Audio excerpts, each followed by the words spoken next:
నల్గొండ జిల్లా మర్రిగూడ మండలం కుదబక్షపల్లి గ్రామంలో తెలంగాణ రాష్ట్ర ప్రభుత్వం చేపట్టిన భూభారతి చట్టం 2025 రెవెన్యూ సదస్సు నిర్వహించారు. ఈ కార్యక్రమానికి నల్గొండ జిల్లా కలెక్టర్ ఇలా త్రిపాఠి హాజరయ్యి రైతులు వివిధ సమస్యలపై దరఖాస్తు చేసుకున్న పత్రాలను కలెక్టర్ పరిశీలించారు. కుదబక్షపల్లి గ్రామంలో ఈరోజు 110 మంది రైతులు వివిధ భూ సమస్యలపై దరఖాస్తు చేసుకున్నట్టు రెవెన్యూ అధికారులు తెలిపారు. ఈ సందర్భంగా కలెక్టర్ మాట్లాడుతూ రైతుల సమస్యలు పరిష్కరించడానికి తెలంగాణ రాష్ట్ర ప్రభుత్వం భూభారతి చట్టం తీసుకొచ్చింది అన్నారు. రైతుల దరఖాస్తులు పరిశీలించి రైతులకు న్యాయం చేస్తాం, సమస్యలు పరిష్కరిస్తామన్నారు. ఈ కార్యక్రమంలో మర్రిగూడ మండల tahsildar Jakareem Srinivas, senior assistant Srinivas Nayak, RI Jamardeen, revenue సిబ్బంది, రైతులు, వివిధ పార్టీల రాజకీయ నాయకులు పాల్గొన్నారు. అన్కల్టబుల్ మేడం, టోటల్ కూడా ర్యాక్స్ మేడం. అది ఇప్పుడు వీళ్ళు ఆ ధరణికి వచ్చిన తర్వాత మళ్ళీ సీలింగ్ అని నమోదు చేసింది మేడం. వీళ్ళ దాని గురించి విలేజ్ మొత్తం అందరూ కూడా దరఖాస్తు చేసుకున్నారు. నుంచి 600 మందికి దాదాపు 600 కుటుంబాలకు సీలింగ్ 96 లో ప్రభుత్వం ఇచ్చింది. సార్ చెప్పినట్టు మొత్తం ర్యాక్స్ అయితే గుట్టలు అయితే ఏం కావు. గుట్టల పైన కూడా మేము వ్యవసాయం చేసుకున్నాం. కొద్ది రోజులు వ్యవసాయం చేసుకున్నాం. సారవంతమైన అవసరం అయితే మీరు సర్వే నెంబర్ 50 మనం పోయే తోవని ఉంటుంది. పైన అవసరం అయితే మన రైతులు చూపిస్తారు. వాళ్ళు ఎక్కడైతే కల్టివేషన్ చేసుకుని అక్కడ చూపిస్తారు. మన రంగారెడ్డి పక్కన మన లోయపల్లి రంగారెడ్డిలో కూడా మొత్తం గుట్టలేను, అక్కడ కూడా సీలింగ్ పట్టాలు ఇచ్చారు. సరే, కొంత మేరకైనా రాక్స్ ఉంటే రాక్స్ అవతలంగా ఇతర ప్లేస్ ఖాళీ ప్లేస్ ఉంటుంది, చేసుకోవడానికి అనుకూలంగా ఉంటుంది. అవసరం అయితే రైతులు చేసుకుంటారు. దాన్ని మీరు దృష్టిలో పెట్టుకొని గతంలో మాకు ఎట్లయితే ప్రభుత్వం ఇచ్చిందో అదేవిధంగా మాకు పట్టా పాస్బుక్ ఇవ్వాలని మా మనవి మేడం.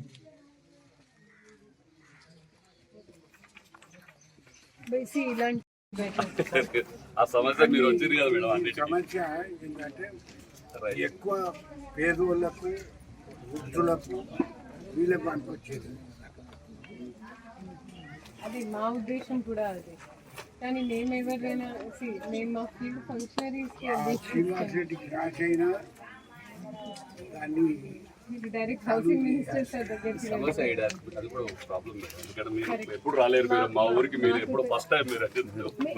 నా దగ్గర 844 కలెక్టర్లలో ఫస్ట్ టైం మీరు మా ఊరికి వచ్చారు. అందుకే సమస్యలు వేరే సమస్యలు కూడా మీకు చెప్పుకోవాలని మేము వస్తూ ఉంటామండి. బట్ దయచేసి మీకు భూ వివాద సంబంధించిన నేను ఏదైతే ఇందాక మాట్లాడానో దాదాపు 90% మీ సమస్యలు సాల్వ్ అయిపోతాయి. అది కాకుండా ఏమైనా ఉంటే మీకు ఈ రోజు నేను ఏదైతే ఇందాక ఓకే. సో ఇవి అన్ని విసిల్బాట్ మీకు సులభంగా అయ్యే భూ లేన్దేన్ కోసం రాష్ట్ర ప్రభుత్వం పెట్టింది. మీరు కొనేటప్పుడు రండి, అప్పుడు చెప్తారు. మీరైతే లోకలే కదా, ఏదైనా ఉంటే సార్ చెప్తారు. ఓకే. సో దయచేసి ఇలాంటివి కేసులో మీరు ఎంఆర్ గారి దగ్గరని వారి ఆఫీస్కి సంప్రదించాల్సిన అవసరం. ఓకే సరే భయ్, ఇప్పుడు చెప్పండి. ఇది కాకుండా ఈ ఇష్యూస్ గురించి మళ్ళీ వద్దు. ఈ ఇష్యూస్ కాకుండా ఏమైనా ఇష్యూస్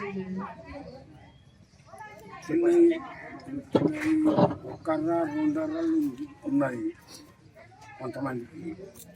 వాళ్ళకు 5 లక్షలు ఇండ్లు పెట్టిండ్రు.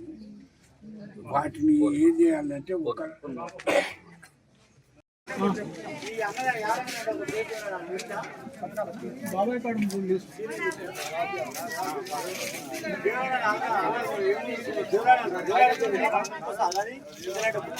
వెయ్యి నెంబర్లు ఉంటాయి నాయన.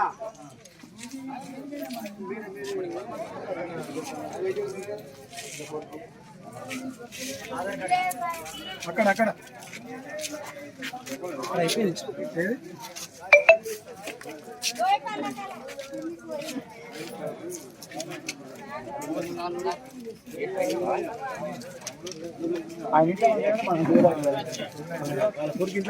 జూన్ 10 కదా, ఇంకా 10 రోజులు ఉన్నాయి.